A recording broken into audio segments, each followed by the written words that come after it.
lapel. Okay, so today, welcome to the Bible in 1 Year with Ochido Ayi. I'm your host, Ochido Ayi. Every day, I share my readings from the Bible. And anyone who follows me from beginning to end will have read the Bible through or would have heard about the Bible through from cover to cover. I chose to do this because I just wanted to get to know the stories of the Bible more for myself, my own direct interpretations. I want to see where in the Bible the stories are written. I want to test the philosophies that are here. And believe you me, I will do an episode where I will just share a couple of things that I've learned that have already transformed my life. Some common sense things that were not common somehow, but I've already transformed my life, right? And I want to challenge anyone, and it's okay if you don't agree with my. And I want to share my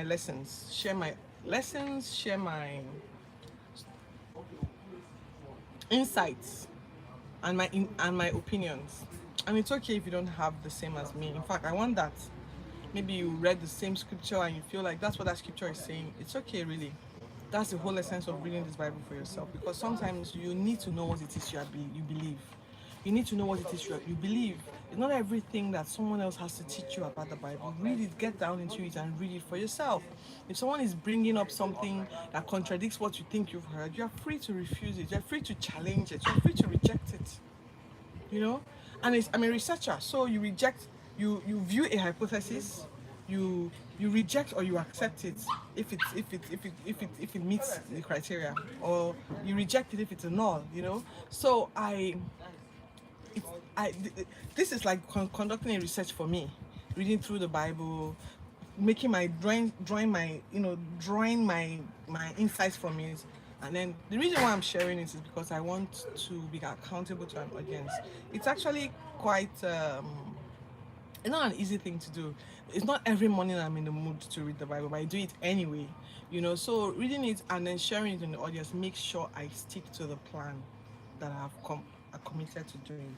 And that's how you do one thing is how you do everything. So I too want this to be how I run everything in my life. That I commit to something. I'm somebody who understands the power of commitment and stewardship, and I take the things that are placed within my hands very seriously. I spent a lot of time explaining why. Let me now quickly delve into it. So today our scripture is the book of Joshua 16 to 18. Joshua 16, 17 and 18. It's an interesting read. And then Luke 19, and then Proverbs 13 verse 11, and then Psalm 87. Okay, so that said, so now here are some of the lots of land that fell to Manasseh.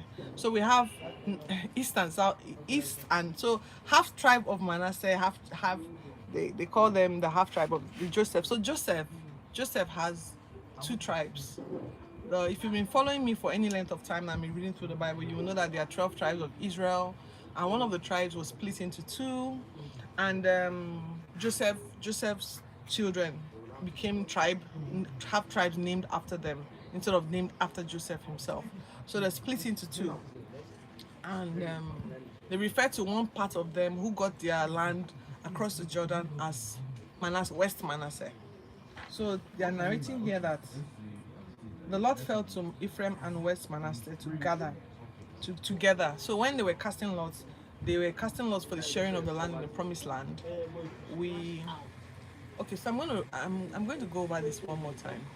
Yes. So let me take you back. The Israelites have come into the promised land, and then some of them have conquered territories and have occupied their land. There's still quite a bit of land that has been left have been unoccupied yet. So now lots were being cast for different people to know what parts of their lands to go and fight and drive out the people who were already living in the land. I see you guys. Thank you for joining me live today. So the lots, so they were casting lots. So the lots fell to Ephraim and Manasseh West together, because actually they are one tribe. They are actually the tribe of Joseph. It was in the Manasseh tribe that 5 sisters, Zelophehad sisters, challenged Moses at the time when the lands were being allocated. Way back when Moses was still alive, These lands where they were talking about the lands in the promised land. They were going over, they had gathered elders and they were distributing lands before they get to the promised land. And the daughters of Zelophehad came and they complained, 5 of them, and they said that they didn't have any brother. He's saying that we're not going to have any lands to us. And God said, give them what they asked for. So it really was an eye opener for me, that episode, because it taught me that God did not have all these rules about women and men, all these rules that women don't. Because where I come from in Nigeria, sometimes people don't allow their girl children to inherit anything when their parents die. People don't allow their girl children to take up some key positions in society in many parts by tradition. So that included land. Now I am a Zolephehad girl. Why? Because I do not have any brothers. My brothers died at birth. My elder twin brothers died at birth. So not at birth, but they died as babies. And then I came onto the scene, and since then my father didn't have a son again. He has daughters. So these daughters, we were for a long time we heard about, oh, because my father was wealthy and accomplished. So we heard that we won't inherit a lot of the things that my father owned. You know, the Lephahad girls had the same challenge in Israel, and they challenged it. They didn't accept it. They didn't say, oh, well, what can we do? We have no boy. They said, let's go to Moses. Moses was like, me, I don't even know what to do about this, so let me go and ask God, because I've never been confronted with an issue like this before. So God told Moses, the girls are right. Give them what they want for. So I was so happy to see it, because I feel like many times women don't get out of their comfort zone because they feel they will not be given.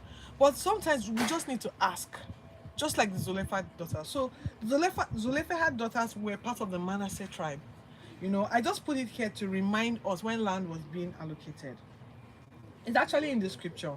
The issue showed up again, and because of the Zolephahad daughters, 10 extra parcels of land were given, 2 per sister. 10 extra parcels of land were given to the tribe of Manasseh because of the girls. Because of the girls. Very important detail. Very important detail. Anyway, Ephraim wasn't able to drive out the Canaanites that lived in the land, but grew strong enough to overpower them and force them to become hired labor. So Joseph, that's the Ephraim and Manasseh now, requested for more land. That was more land. So it appeared like, because Joseph's tribe, what do you call them now? People, their descendants were so many, they were split into 2 tribes.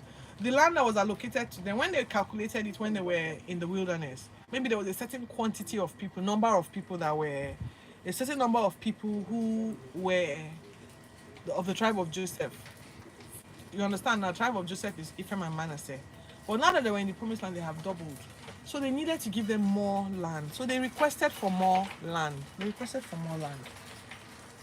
So Joshua had to ask them, do you see that side up there? If you can clear it up, then you can take it as your land. So they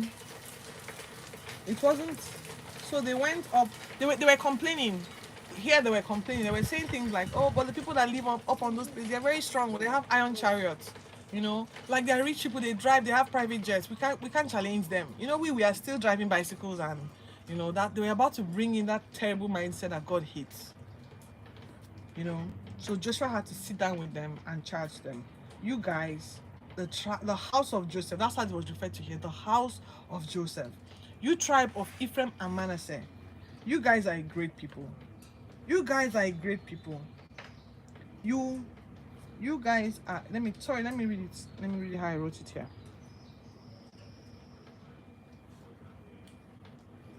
You guys are a great people. You won't have one lot. You won't have just one lot. Really, you are a great people. But yours is the mountains. If I've gotten to the mountain and you see that there are lots of people living there, why don't you cut down the wood and occupy the land? Don't just say, oh, the places where people live, we can't live there. There are many parts of the land that are not occupied by people, that have forest and stuff. Cut it down and take up the land. So that's what Joshua was telling them. You know, cut it as far as you can and drive out the people who live there. Forget their cars, forget their iron chariots and their strength. Go to the other parts of the land and occupy it. It's your land. It's your land. Yes, I I say, Ajask. I say. So in chapters 18, Joshua, the children of Israel now assemble at Shiloh. At this time, 7 tribes had still not received their land allocation. Maybe, I don't know, maybe Joshua, the way Joshua addressed them, but Joshua had to occupy their land. So maybe Joshua had to address them in strong terms. How long will you guys neglect to possess the land you've been given? We've cast lots some time back. And I expect you guys to go in there and possess the land, but you're not possessing the land. Haba. Haba. You know what will happen? Pick 3 people per tribe out of your 7 remaining tribes. Go there and spy the land. Check it out. Survey the area. Then divide it into 7 parts. Judah, Joseph, Reuben, and Gad will keep their land. They will keep theirs, while the rest of you 7 go there and survey the land. So they surveyed the land and they brought back statements about back to Shiloh, and then Joshua now cast lots and then divided up the remaining parts of the land they had surveyed. Benjamin got its land, and more about that in the next chapters when we read tomorrow. Okay, so that's our Old Testament reading today. Today was a bit upside down because I was a bit I don't know, was I agitated? So every single time I do these Bible readings, just pray that I'm in a really great mood. Some days are tougher than days. So I hope to be in a great mood every time I have to read the Bible through. Alright, so we're going to read Luke now, our New Testament. Every time we read, if you've joined me earlier on, I said that we read through the Old Testament, the New Testament, the Psalm and the Proverbs every single day. Alright, so New Testament reading is Luke 19, the whole of Luke chapters Luke chapters 19 verse 1 and 7. Jesus in Zaccheus' house. So Jesus was passing through Jericho. The land now belongs to the Israelites, right? And a tax collector named Zaccheus wanted to see Jesus. Oh, I've heard about this guy. So he has come to Jericho today. I need to see him. But he's a short man. So he goes and he climbs a tree. I'm looking at the tree in my garden right now. So he goes and he climbs a tree. And then Jesus is passing by. When Jesus gets to the tree, he's like, hey, Zaccheus, I've heard the story. Come down here, come down here. I'm going to eat in your house today. Zaccheus is like, oh my, I can't believe it. The famous Jesus is going to eat in my house. Hey, you guys, get the lamb. Hey, you, go get some grain. Make some bread. We are expecting a special guest today. So